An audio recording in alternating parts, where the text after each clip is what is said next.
पांडवों की वन यात्रा। बाद में कौरवों की स्थिति। बाद में मतलब कौरवों की क्या स्थिति हुई। जनकमेर जी कहते हैं, राजा धृतराष्ट्र अपने पुत्रों का अन्याय सोचते सोचते उद्ग्रीत हो गए। एक क्षण के लिए भी उन्हें शांति नहीं मिली थी। किसी प्रकार चैन न मिलने पर उन्हें विदुर के पास दूत भेजकर उन्हें बुलाया। विदुर जी के आने पर उन्होंने पूछा, विदुर जी, कुंती नंदन, धर्मराज, युधिष्ठिर, भीष्मसेन, अर्जुन, नकुल और सहदेव, पुरोहित, धौम्य और यशस्वी, द्रौपदी, ये सब किस प्रकार वन में जा रहे हैं? इस समय उनकी कैसी चेष्टा है, ये सब मैं सुनना चाहता हूँ। अब वो कहो भाई काय के।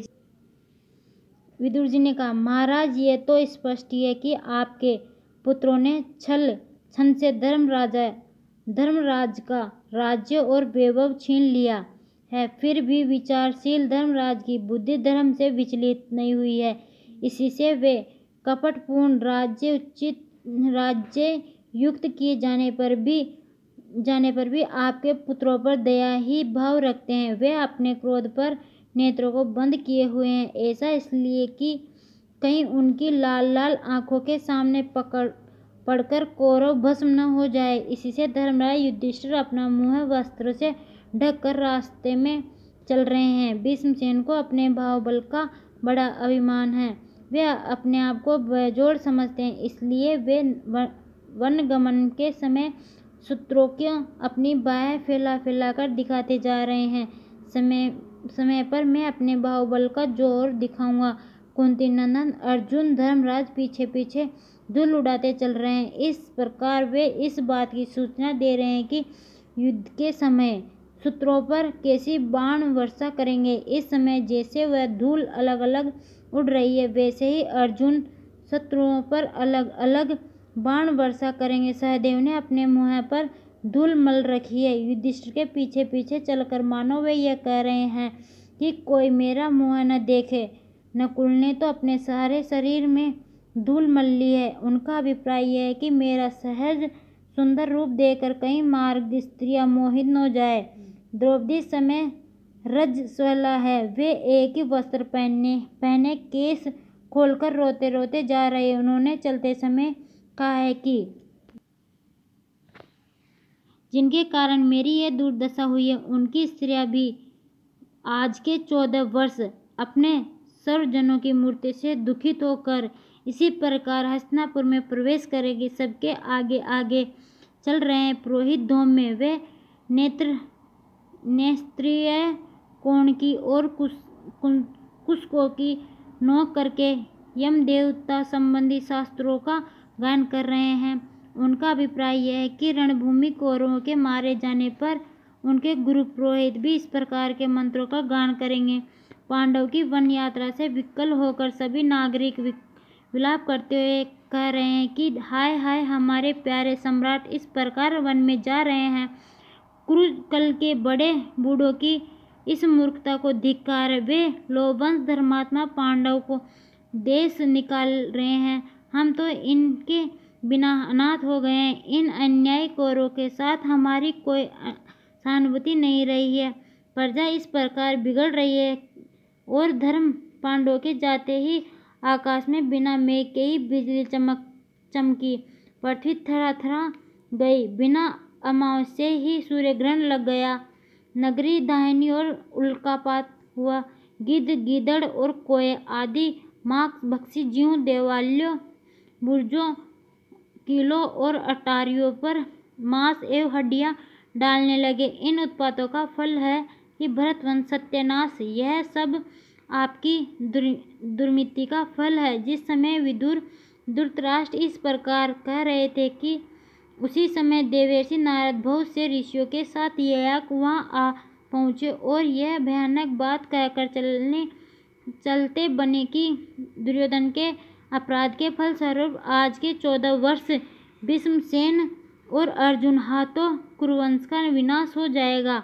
अब दुर्योधन, कर्ण और शकुनि के द्रोणाचार्यों को ही अपना प्रधान आश्रय समझकर पांडवों का सारा राज्य उन्हें सौंप दिया। द्रोणाचार्य ने कहा, भरतवंशियों, पांडव देवताओं के पुत्र, उन्हें कोई मार नहीं सकता। यह बात सभी ब्राह्मण कहते हैं।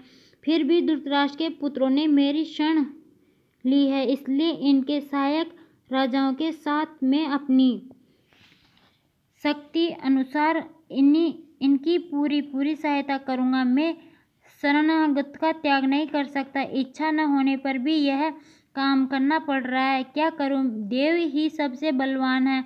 कौरव पांडव को वन में भेजने से ही तुम्हारा काम पूरा नहीं हो गया।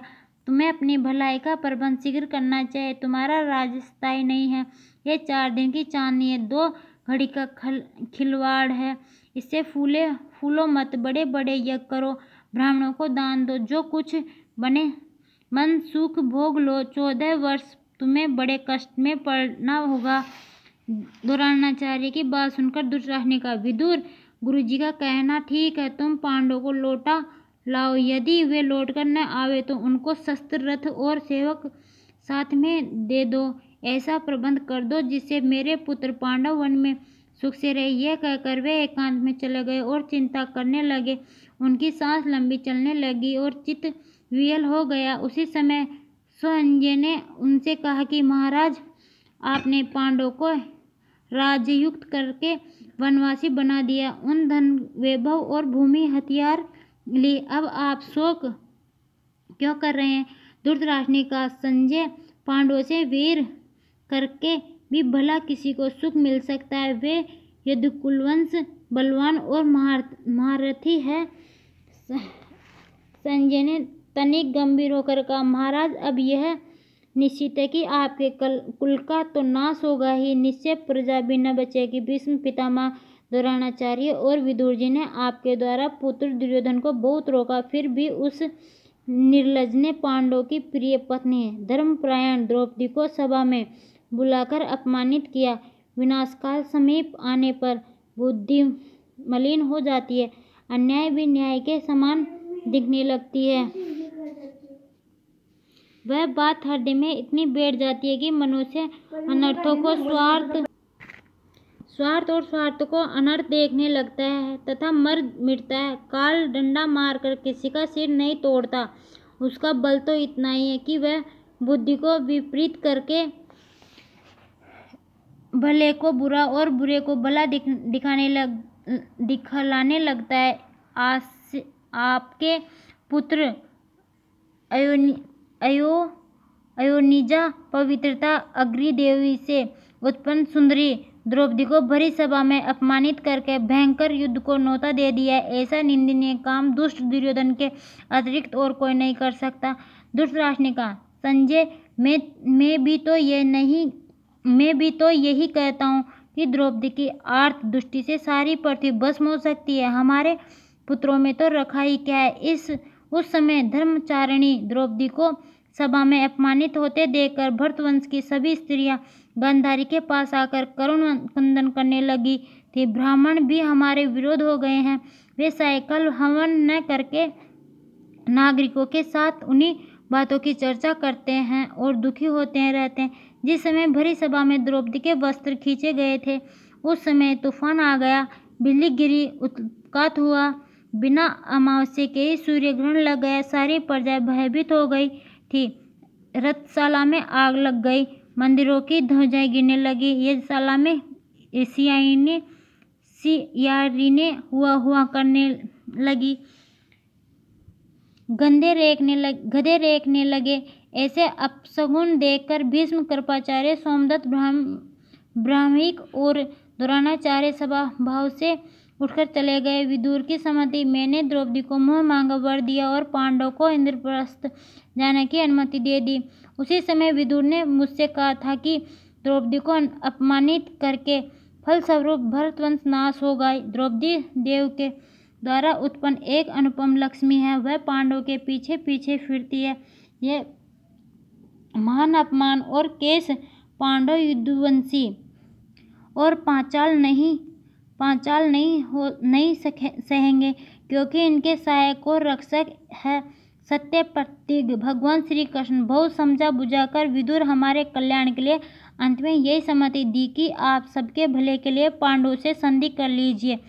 संजय, विदुर की बात धर्मानुकूल तो थी ही, अर्थी की दृष्टि से भी कम लाभ की नहीं थी, परंतु मैंने पुत्र के मोह में पड़कर उसकी प्रसन्नता के लिए उनकी बात की उपेक्षा कर दी।